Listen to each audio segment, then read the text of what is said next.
Welcome back, awesome action toy fans and subscribers. It is our favorite JoyToy Warhammer 40k time. Ba-doing!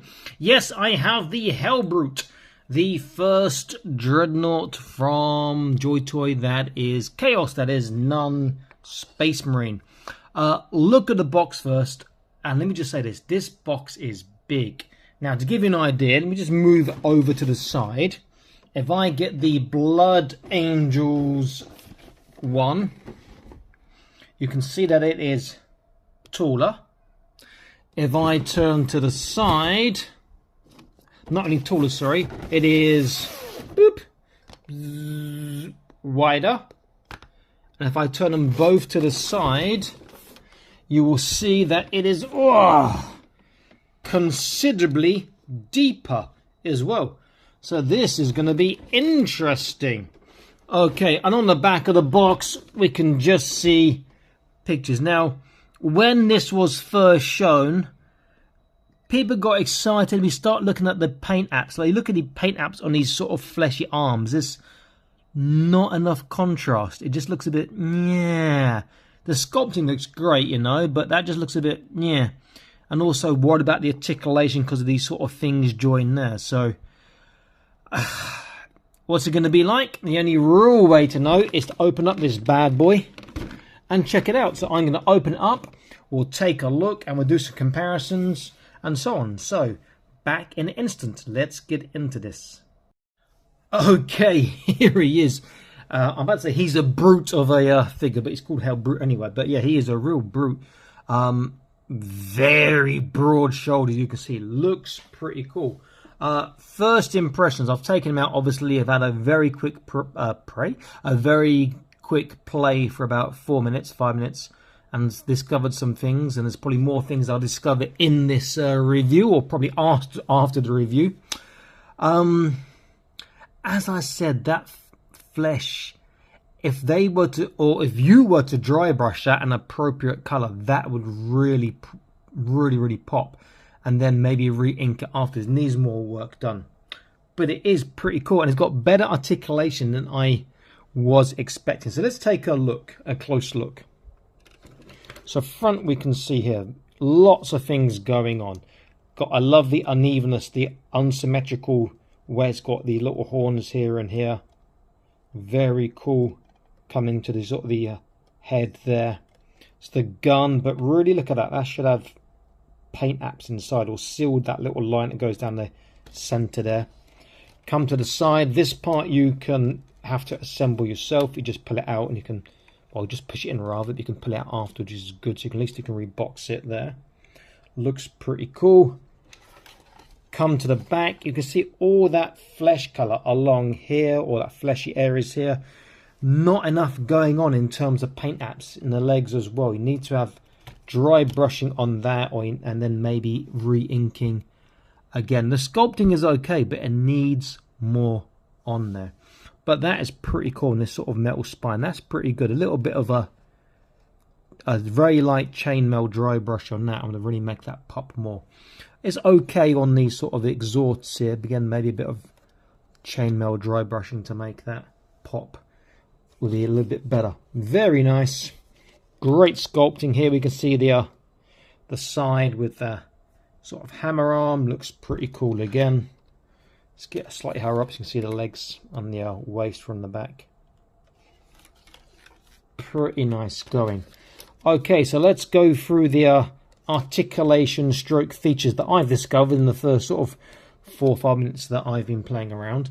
From the top, these don't move. From the front, this part here is a bit loose. Mine can pull off.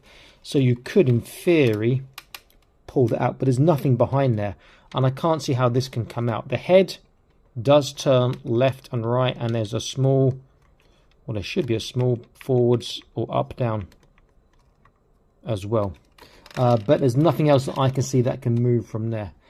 Arms won't go all the way around because of this cable, this tubing here. But they go there. They do have slight outwards and inwards. Lateral raise, not that I can see. He does have an elbow bend, which is nice. Nothing else on there that I can make out. The gun arm does have a small inwards and outwards. Slightly more would be nice. This one should go all the way around because there's nothing to...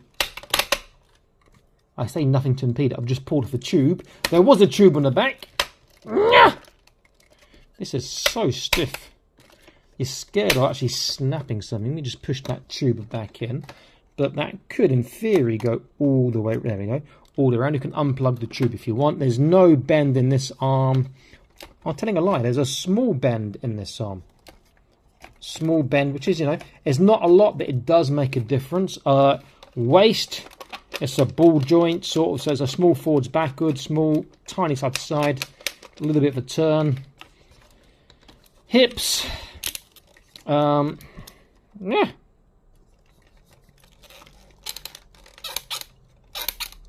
There's a very small movement forwards and backwards, but again, these tubes want to come out to do that.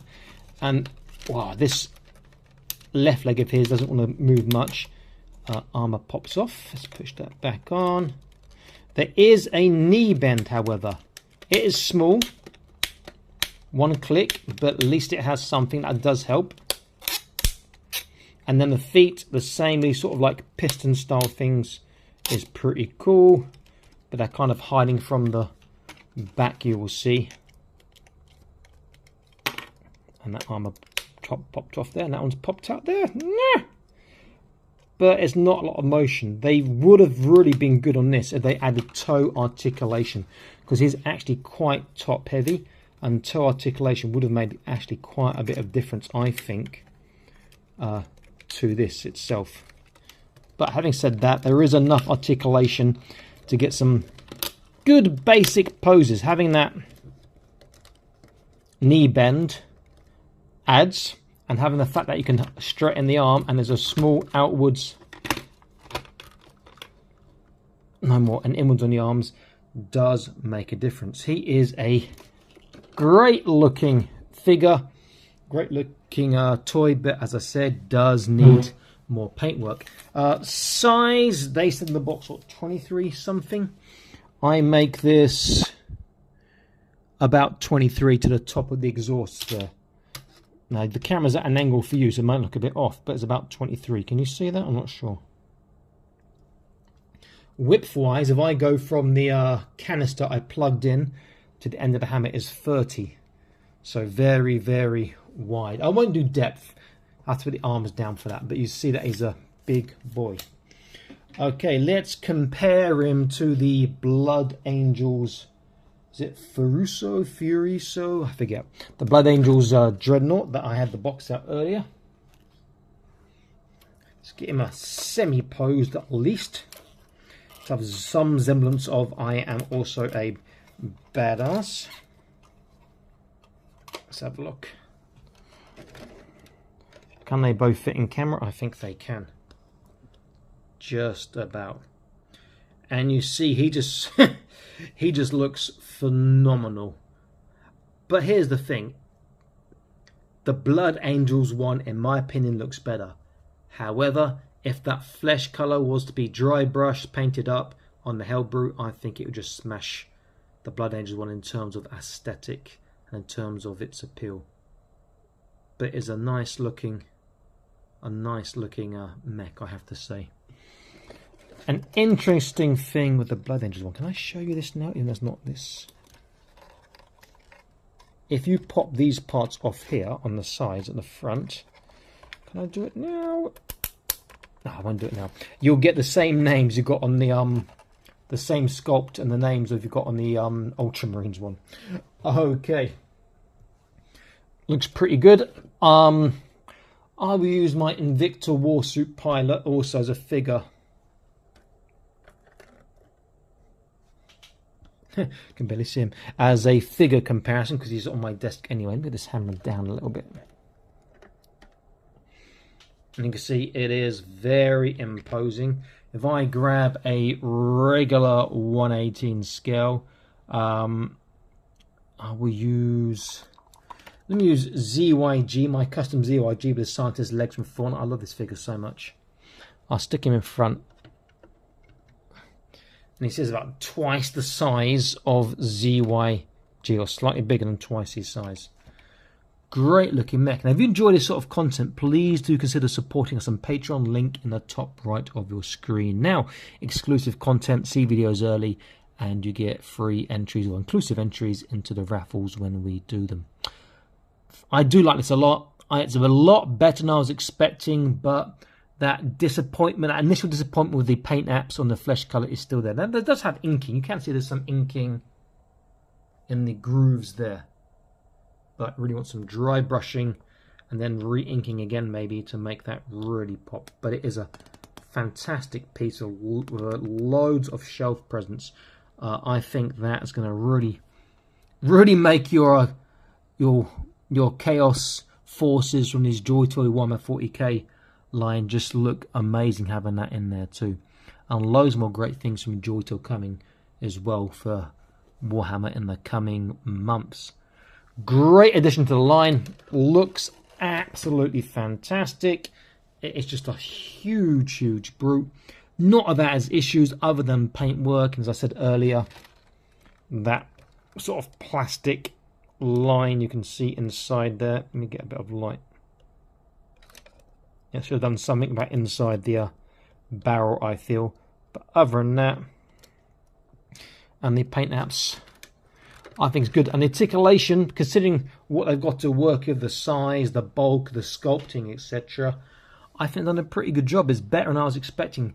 However, I would like to have seen a shoulder, more of a shoulder roll, and maybe a lateral raise, perhaps. But, you know, that's just a minor complaint for what it is. Okay, so Awesome Match Toy signing out, saying please like, share, subscribe, check out my videos, over 1,000 on the channel, and again, do please consider joining the Patreon page to support us. Stay happy, keep collecting. Bye bye.